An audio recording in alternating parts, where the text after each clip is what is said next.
Welcome back. In this video, we're talking about the metaphysical cause of overeating and the spiritual root of weight gain, according to Louise Hay. My name is Carrie. I'm an eating psychology coach, and today we're diving into the spiritual side of psycho-spiritual wellness, which is a path to feeling normal around food and stopping compulsive eating, rooted 100% in psychological and spiritual practices. Everything that I'm about to share here is based on the work of Louise Hay, who in my opinion is the pioneer in the metaphysical space. I highly recommend her book, Heal Your Body, because it's pretty much a concise and lengthy at the same time list of physical ailments and their metaphysical cause. And this is all based on the belief that Louise Hay shares and that I fully believe in that every physical ailment has a metaphysical cause. In other words, every physical ailment has some sort of mental, emotional, spiritual root that is perpetuating it, that is fueling it. And by addressing the metaphysical cause, we can help, maybe, if we believe in magic, we can help heal the physical ailment. So let's dive straight into it. According to Louise Hay, the metaphysical cause of weight gain is a need for protection. And so the metaphysical cause of overeating would also be associated with a need for protection. Does that land with you? Does that resonate with you? Because when I first learned about it, it hit home for me. I was like, yes, we can definitely use our body weight as a form of protection, even though it doesn't protect us from the shame that we feel about it. It doesn't protect us from feeling horrible about it. But in a lot of ways, our body weight can offer protection. And one of the most obvious ones is protection from unwanted feelings. So when we reach for food without hunger, it's often in response to an unwanted feeling that we don't want to feel. And so in a vicious cycle, the metaphysical cause of overeating and trying to avoid our emotions causes weight gain. And then that creates this sort of turtle shell that we don't want it, but it is actually somehow serving us. And this is the huge premise behind my workbook, Why We Do the Things We Do, which is about digging up the limiting beliefs that fuel self-sabotage. Because when we get a greater benefit from self-sabotaging, from overeating, we can't let go of the pattern because it's actually serving us in a subconscious way. And it's very frustrating because we don't really know it, right? It's happening subconsciously. Our conscious mind is just beating ourselves up. We're like, why can't I just have more willpower? These are the conscious thoughts. But underneath all of that is likely a slew of limiting beliefs that we need to address. And a lot of those beliefs, I would argue, are around a need for protection. All of this begs the question, how do we let go of our need for protection? What do we do? And the truth is, I don't know. I don't know for you what is going to be the thing that unlocks it. But I have a feeling that there are at least two tools that I know of that can help. And they are both selfishly my own tools. But I have seen with my own eyes how they can help. So the first one would be why we do the things we do. Once we can put a finger on and label the limiting beliefs that are holding us back, then we can begin to heal them and move past them. We can't heal what we can't see. The second tool is the stop, drop, and feel. The stop, drop, and feel, for anyone that is new, is my tool for stopping compulsive eating by dropping into your body and your feelings in the precise moment that you want to eat without hunger. And it is a tall ask. It's a tall order because those are our ickiest, least favorite emotions. But as tall of an ask as it is, and as brutal as the practice can be sometimes, like sitting still with with stress, with loneliness, with our fears of rejection. Like, that is a tall ask.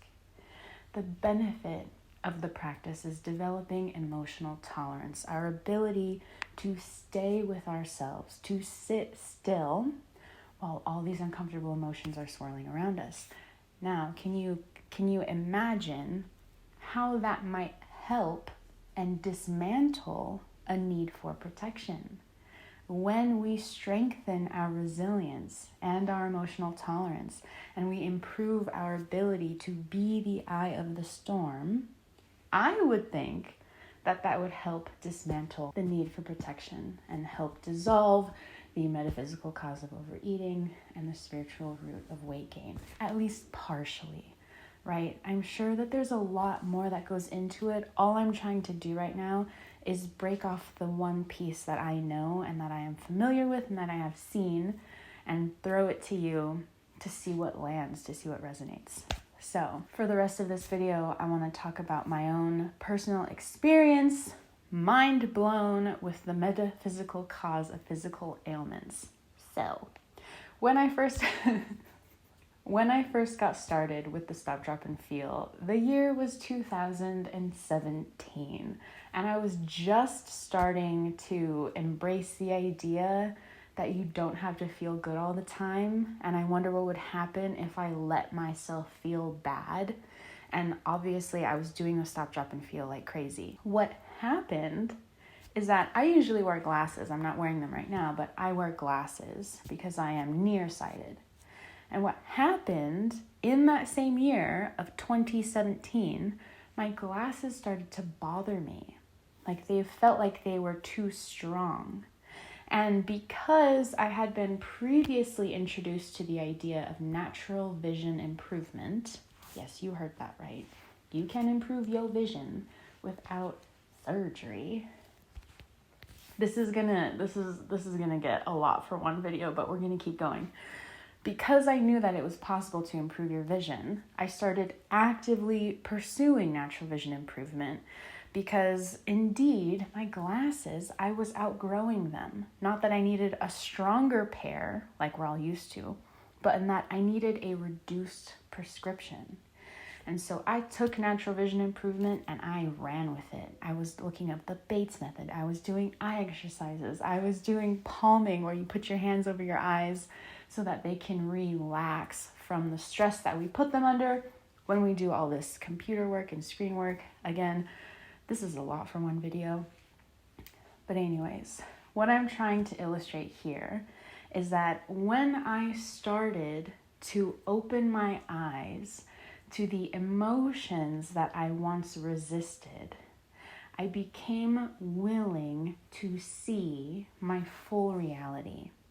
I opened my eyes to the uncomfortable emotions that I was avoiding and buffering with food. And in doing that, I was becoming willing to see. And so with the metaphysical cause of myopia being an unwillingness to see, I had addressed the metaphysical cause without even quite realizing it. It was just a natural byproduct of doing the Stop, Drop, and Feel. So, because this is a lot, I'm going to repeat myself, hopefully in different words. The metaphysical cause of myopia, of nearsightedness, the distance is blurry. The metaphysical cause of that is an unwillingness to see. When I started doing the Stop, Drop, and Feel and feeling my feelings, my eyes started improving on their own, and then I suddenly had the gumption to pursue natural vision improvement. And this is crazy because I had already known about natural vision improvement. I learned about it 5 years prior. And so this is why I get so passionate about this, because it was only once I addressed the metaphysical cause that I released whatever block was in my brain that said, nah, I don't need to look into natural vision improvement. Nah, I don't believe it. Nah, it's not worth the effort. Once I had addressed the metaphysical cause, it opened the floodgate and allowed me to access the healing that I needed. And now I think we're at 10 minutes, probably like a little less because we edit this out. But at the risk of talking too much, but this is so juicy, another parallel that I've noticed is that, so I improved my vision naturally. I sliced my prescription in half, and I have kept those gains to this day. So that's from 2017 to now 2024. I think that's really impressive. A lot of people doubted me. They thought that they were just temporary gains. But at a certain point, I plateaued. I really couldn't break through. I plateaued at the halfway mark, and I tried really hard to break through, but I just couldn't gain traction. And then after a certain amount of years, I was like, forget it. Why don't I just do LASIK? I know how to take care of my eyes now. So if I just did the surgery, then I could maintain it. And as soon as I had that thought, can you see where I'm going? As soon as I had that thought, I said, one, that sounds a lot like the mentality around weight loss quick fixes. Once I reach my goal weight, then I'll maintain it. So there was already that uncomfortable parallel, and I was like, ooh, can't do that. But the other fact that I believe in is that there's still something that I'm not willing to see. And if I did LASIK, not only do I believe that my vision would slowly deteriorate, right? Because I haven't fully addressed the metaphysical cause yet. But I would also be cutting myself off from this very precious ability for my spiritual self, for the universe, for God, whatever it is for you. I would lose connection from that communication. I would lose connection from whatever it is that is telling me, Carrie, you still have work to do here. There is still something that you're not willing to see, and once you see it, your vision will begin to improve again. You will suddenly have the mental clarity to do the thing that you're not seeing right now. And so I'm sitting here, I still need glasses. They're half the prescription they once were. I'm not doing LASIK because I want to preserve this beautiful signpost that I have, this beautiful thing that is pointing me in the direction that I need to go. And therefore, the metaphysical cause of overeating and the spiritual root of weight gain are actually, as frustrating as they can be, they are actually very precious pieces of communication guiding us home, guiding us to the place that we need to go. So I would love to know what you think. This video is unlike a lot of my other videos. I would love to hear your thoughts. Share them with me in the comments below. I read and respond to every single one, and I will see you in the next one.